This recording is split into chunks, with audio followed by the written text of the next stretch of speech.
पूरा ध्यान से सुने ताकि आपके भी जीवन में कल्याण हो सके। गीता का 30वां उपदेश है अश्वमेव भुक्तव्यम कृतम कर्म शुभाशुभम। इसका मतलब है कि आपने कोई भी कर्म किया हो उसका फल आपको जरूर भोगना पड़ेगा। अगर आपने अच्छे कर्म किए हैं तो वो जाने अनजाने में किसी मुश्किल वक्त पे आपको वो अच्छे कर्म उस मुश्किल वक्त से बचा ही लेंगे। अगर आपने गलत कर्म किए हैं, पाप किया है, तो उसकी सजा भी आपको जरूर मिलेगी। तो इंसान कितना ही छुप कर कर्म करे, चाहे वो कितना ही चालाकी से कर्म करे, लेकिन कहते हैं ना, उस परमात्मा के ईश्वर के चारों तरफ कैमरे लगे हुए हैं। हमारे एक एक कर्म पर वो प्रकृति, वो परमात्मा अपनी दृष्टि बनाए रखते हैं। हमारे एक एक कदम का हिसाब होता है। इसे हम एक कहानी से समझाते हैं। एक गांव में दो मित्र रहते थे। उन दोनों ने विचार किया, इस गांव में हम धन नहीं कमा पा रहे हैं। वो दोनों धन कमाने के लिए शहर चले गए। कुछ वर्ष वहां रहकर उन्होंने काफी धन कमाया। फिर सोचा कि अब हम अपने घर वापस चलते हैं, और हमने अच्छा खासा धन कमा लिया है। उस समय पे यातायात की इतनी सुविधाएं नहीं होती थीं। वो अपने बैलों पर ही यात्रा कर रहे थे।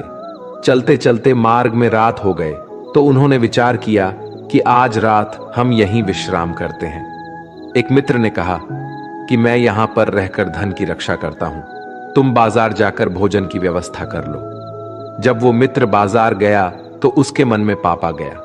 उसने सोचा कि इतना पैसा हमने कमा लिया है, अगर मैं इसको यही जंगल में मार दूं तो सारा पैसा मेरा हो जाएगा, नहीं तो मुझे इसका आधा धन इसको देना पड़ेगा।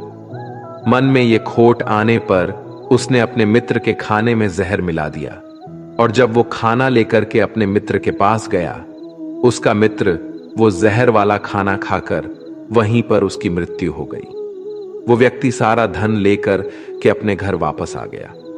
फिर उसके घर में पुत्र ने जन्म लिया।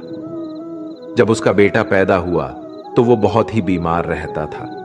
उसने अपने जीवन में जो कुछ भी धन कमाया था, उसका वो सारा धन अपने बेटे के इलाज में ही खत्म हो गया। बेटा बड़ा होता गया और इसका धन नष्ट होता गया। जब उसका बेटा थोड़ा और बड़ा हो गया तो उसके पिता ने पूछा कि बेटा, तू इतना बीमार क्यों रहता है?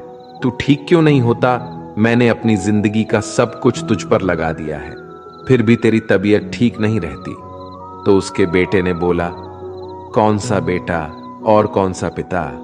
मैं तो तेरा वही मित्र हूं जिसको तूने जंगल में जहर देकर मार दिया था। मैंने अपना वही हिसाब पूरा करने के लिए तेरे पुत्र के रूप में तेरे ही घर में आया हूं। अब मेरा तेरा हिसाब बराबर। अब मेरा जीवन यहीं समाप्त होता है। तो गीता का उपदेश हमें यही सिखाता है, कोई अपने आप को कितना भी चालबाज समझता हो, होशियार समझता हो, लेकिन अगर उसने गलत कर्म किया है, चाहे आज नहीं तो कल उसे उसका फल भोगना ही पड़ता है। कोई भी व्यक्ति अपने किए हुए कर्म से बिना उसको भोगे कभी छूट नहीं सकता।